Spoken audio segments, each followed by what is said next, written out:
Assalamualaikum warahmatullahi wabarakatuh.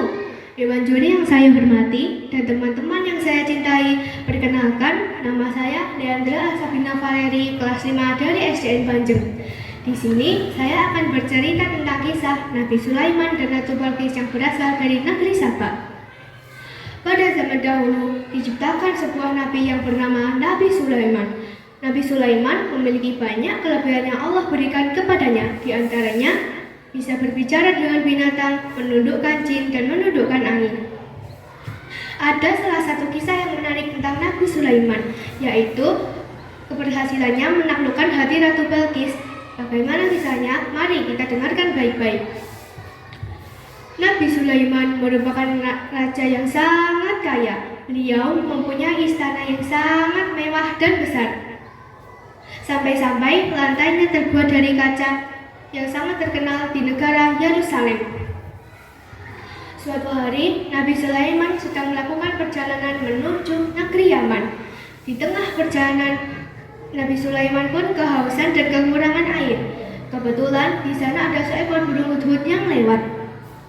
Beliau memanggil burung hudhud tersebut dan menyuruh untuk mencarikannya air. Tetapi burung hudhud tidak kunjung kembali sehingga membuat Nabi Sulaiman menunggu lama. Burung hudhud kembali setelah Nabi Sulaiman menunggu lama sampai meminta maaf karena terlambat dan sudah membuat Nabi Sulaiman menunggu lama.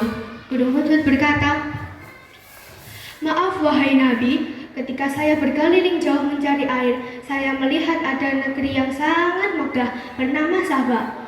Negeri itu dipimpin oleh ratu yang bernama Ratu Balqis. Ratu Balqis memiliki bala tentara yang sangat besar dan kuat. Tetapi sayangnya beliau serta rakyatnya menyembah matahari." Mendengar kabar tersebut, Nabi Sulaiman memutuskan untuk menulis surat yang berisi ajakan agar Ratu Balqis serta rakyatnya menyembah Allah Subhanahu wa Ta'ala. Lalu dikirimkanlah surat tersebut melalui burung hudhud. Akan tetapi Ratu Balqis tidak menerima ajakan Nabi Sulaiman dan tetap yakin kepada keyakinannya, yaitu menyembah matahari. Sebagai ungkapan jalan damai, Ratu Balqis mengirimkan emas dan mutiara yang sangat banyak untuk Nabi Sulaiman. Tetapi Nabi Sulaiman tidak menerimanya karena Nabi Sulaiman hanya menginginkan Ratu Balqis serta rakyatnya menyembah Allah Subhanahu wa Ta'ala. Ratu Balqis pun penasaran dan ia hendak mengunjungi istana Nabi Sulaiman. Mengetahui niat kedatangan Ratu Balqis, Nabi Sulaiman pun menyeru, "Siapa di antara kalian yang bisa memindahkan singgasananya Ratu Balqis?" Para jin pun bersedia untuk membantu Nabi Sulaiman. Ratu Balqis pun sampai di istana Nabi Sulaiman dan ia disambut baik oleh Nabi Sulaiman. Lalu Nabi Sulaiman berkata, "Seperti inikah singgasanamu?" Ratu Balqis sangat terkejut melihat singgasananya berada di istana Nabi Sulaiman. Dan ia pun terkagum-kagum karena melihat dinding dan lantai Nabi Sulaiman terbuat dari kaca. Sampai-sampai ia mengangkat daunnya ke atas karena ia merasa dirinya di atas kolam. Melihat kemegahan dari istana Nabi Sulaiman, Ratu Balqis pun akhirnya menyadari bahwa kesombongannya selama ini tiada arti.